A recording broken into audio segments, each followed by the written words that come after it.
अगर आप एसएससी की प्रिपरेशन कर रहे हो और आपको ये फियर है कि अगर 2-3 साल प्रिपरेशन करने के बाद भी सिलेक्शन नहीं हुआ तो क्या होगा, तो ये वीडियो आपके लिए बहुत इंपॉर्टेंट रहने वाला है। सबसे पहले एक बात क्लियर कर देती हूँ, एसएससी में सिलेक्शन ना होना और आपकी प्रिपरेशन का फेल होना जाना दोनों सेम चीज नहीं है। आपने जो क्वांट, रीजनिंग, इंग्लिश और जनरल अवेयरनेस या फिर करंट अफेयर्स, कंप्यूटर और एग्जाम सॉल्विंग स्किल्स डेवलप किए हैं वो सिर्फ एसएससी के लिए यूजफुल नहीं है। इसे प्रिपरेशन को आप रेलवे, बैंकिंग और कई other competitive exam and other activities में यूज कर सकते हो। लेकिन प्रॉब्लम तब होती है जब स्टूडेंट 3-4 साल तक सिर्फ एक ही एग्जाम के रिजल्ट का वेट करते रहते हैं और आपके लिए कोई बैकअप प्लान नहीं बचता है। इसलिए मैं आपको प्लान बी, एसएससी छोड़ने को नहीं कह रही हूँ। प्लान बी का मतलब एसएससी छोड़ने को नहीं कह रही हूँ।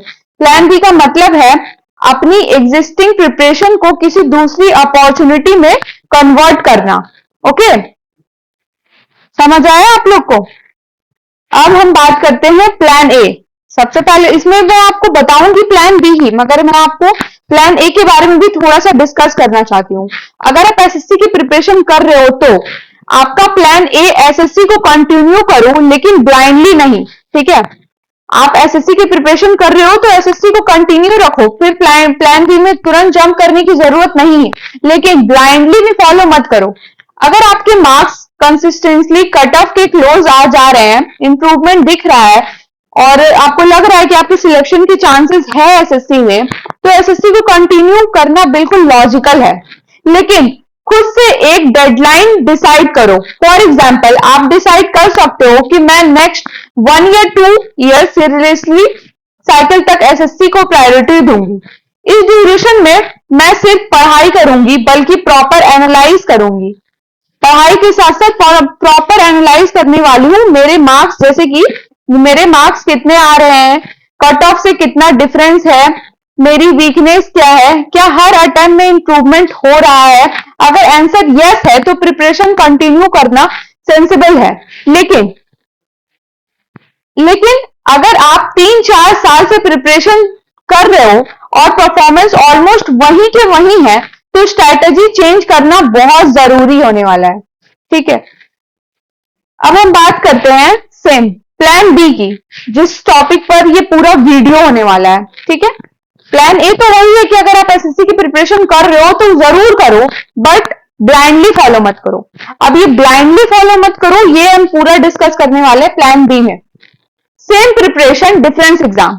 अगर आप प्लान बी को लेकर चलते हो तो इसमें मैं आपको बताना चाहूंगी कि आप सेम प्रिपरेशन से डिफरेंस एग्जाम को टारगेट कर सकते हो।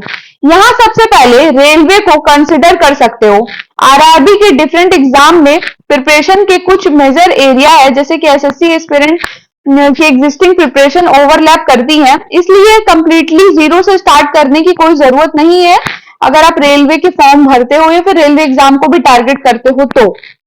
सेकंड ऑप्शन है बैंकिंग एग्जाम।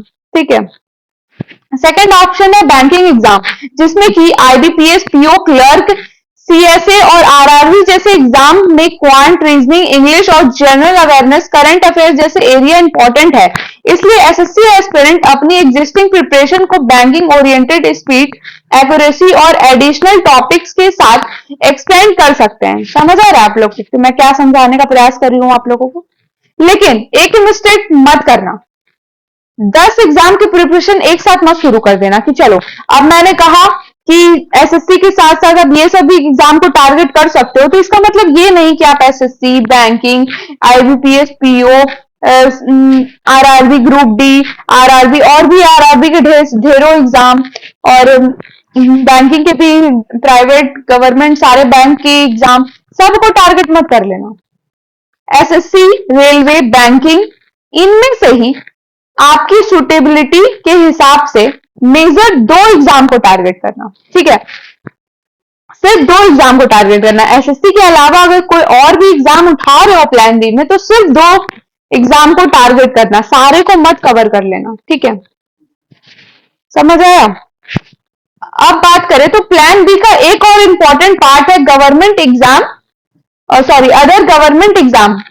आप अपनी क्वालिफिकेशन और एलिजिबिलिटी के according state level government exam भी दे सकते हो, पुलिस रिलेटेड एग्जाम दे सकते हो, टीचिंग रिलेटेड एग्जाम दे सकते हो, ठीक है, और अदर क्राइटेरिया में भी एग्जाम एक्सप्लोर कर सकते हो। लेकिन सिर्फ इसलिए किसी एग्जाम को टारगेट मत करना कि वैकेंसी आ गई है तो फॉर्म भर देते हैं, या फिर वैकेंसी आ गई है तो एग्जाम दे देते हैं। पहले देखो एलिजिबिलिटी क्या है, ठीक है, पहले आप लोगों को क्या देखना है, एलिजिबिलिटी क्या है, सिलेबस कितना ओवरलैप करता है, सिलेक्शन प्रोसीजर क्या है, सैलरी और जॉब प्रोफाइल आपके लिए सूटेबल है या नहीं, और सबसे इंपॉर्टेंट क्या आप रियलिस्टिक उस एग्जाम के लिए प्रिपेयर कर रहे हो जो आप, जैसे कि आपका, इसका कहने का मतलब ये है कि जो एसएससी में आ रहे हैं, एसएससी के सिलेबस से जो मैच कर रहे हैं उस एग्जाम से थोड़ा भी रिलेट कर रहा है कि नहीं, जो आपका बैंकिंग और रेलवे का एग्जाम है उसका एग्जाम पैटर्न समझो, देन फिर इस लाइन में जाओ। अब मैं आपको, है ये तो पूरा प्लान बी का वीडियो, बट मैं आपको एक एडिशनल प्लान, प्लान सी देने वाली हूँ। जो मैं प्लान बी में बताने वाली थी अब मैं उसको प्लान सी में बता रही हूँ, क्योंकि प्लान बी तो मैक्सिमम लोग फॉलो करते ही हैं कि अगर वो एसएससी को टारगेट कर रहे हो तो banking, railway and other field में वो जाते ही जाते हैं, ठीक है। बट प्लान सी जो मैं बता रही हूँ ये मेन टॉपिक, ठीक है। अब आते हैं प्लान सी में। प्लान सी है गवर्नमेंट जॉब के बाहर भी एक ऑप्शन रखो, ठीक है। ये पॉइंट बहुत इंपॉर्टेंट है। अगर आप 2-3 साल से कॉम्पिटिटिव एग्जाम की प्रिपरेशन कर रहे हो तो इसका मतलब ये नहीं है आपके पास गवर्नमेंट जॉब के अलावा कोई करियर ऑप्शन नहीं है। आप एक एम्प्लॉयबल स्किल डेवलप कर सकते हो, फॉर एग्जाम्पल एक्सेल सीख सकते हो, डाटा रिलेटेड स्किल सीख सकते हो, अकाउंटेंटिंग सीख सकते हो, डिजिटल मार्केटिंग सीख सकते हो, कंटेंट राइटिंग सीख सकते हो, ग्राफिक डिजाइनिंग है, टीचिंग है, कम्युनिकेशन स्किल है, कोडिंग और भी तमाम तरीके के आइडियाज हैं। मतलब बेसिकली मेरा कहने का मतलब है कि एक प्रोफेशनल स्किल डेवलप करो जिसकी मार्केट में बहुत ज्यादा वैल्यू है और बहुत ज्यादा डिमांड है, ठीक है, और एक प्रैक्टिकल मॉडल को फॉलो करो, ठीक है। ये आपका सबसे अच्छा बैकअप प्लान होने वाला है। और जॉब के साथ अगर आपको प्रिपरेशन करना है, हो सकता है कि सबके फाइनेंशियल बैकग्राउंड एक जैसे नहीं होते हैं, तो हो सकता है कि आप जॉब के साथ प्रिपरेशन करना चाहते हो, तो अगर घर की फाइनेंशियल सिचुएशन अलाउ कर रही है और आप प्रिपरेशन कर रहे हो साथ में एसएससी की, तो जॉब करना फेल्यूर नहीं है। जैसे होता है ना कि बोलेंगे कि हम जॉब कर रहे हैं तो हो सकता है कि हम नहीं कर पाएंगे, एग्जाम क्रैक नहीं कर पाएंगे, तो ये चीज दिमाग से निकाल दो। आप जॉब के साथ भी कर सकते हो। अगर आप एसएससी के साथ, एसएससी की प्रिपरेशन या रेलवे रैंकिंग जिस चीज की प्रिपरेशन कर रहे हो उसके साथ अगर आप जॉब कर रहे हो तो इसका मतलब ये नहीं कि आप फेलियर है, ठीक है। आप जॉब के साथ डेली 3-4 घंटे फोकसली प्रिपरेशन कर सकते हो सकता है प्रिपरेशन थोड़ी स्लो हो, लेकिन आप फाइनेंशियल इंडिपेंडेंट भी तो हो रहे हो, ये भी देखो। करियर कंप्लीटली पॉज थोड़ी हो गया आपका, आप फाइनेंशियल इंडिपेंडेंट भी तो हो। अब मैं बात करूंगी सबसे इंपॉर्टेंट बात, आपकी सिचुएशन का ऑनेस्ट एनालिसिस करो। अपनी जो सिचुएशन है, मतलब आपकी जो सिचुएशन है उसका आप ऑनेस्टली एनालिसिस करो।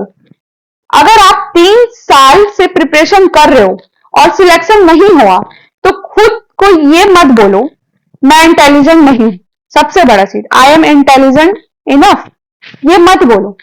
इंस्टेड ये पूछो, क्या पूछना है, हाँ, इंस्टेड ये पूछो प्रॉब्लम मेरी एबिलिटी में है या मेरी स्ट्रैटेजी, ठीक है। Is the problem my ability और माई स्ट्रैटेजी, क्या पूछोगे अपने आप से, is the problem my ability और माई स्ट्रैटेजी, गॉट इट। क्या मैं सिर्फ लेक्चर देख रहा हूं या रही हूं, क्या मैं इनफ मॉक दे रही हूं, क्या मेरी एक्यूरेसी वीक है, क्या मैं एक ही सब्जेक्ट में बार बार स्टक हो रही हूं, क्या मैं एग्जाम के अकॉर्डिंग प्रिपरेशन नहीं कर पा रही हूं। ये सिंपली मेरी प्रिपरेशन और एक्चुअल एग्जाम परफॉर्मेंस में गैप दिखाता है।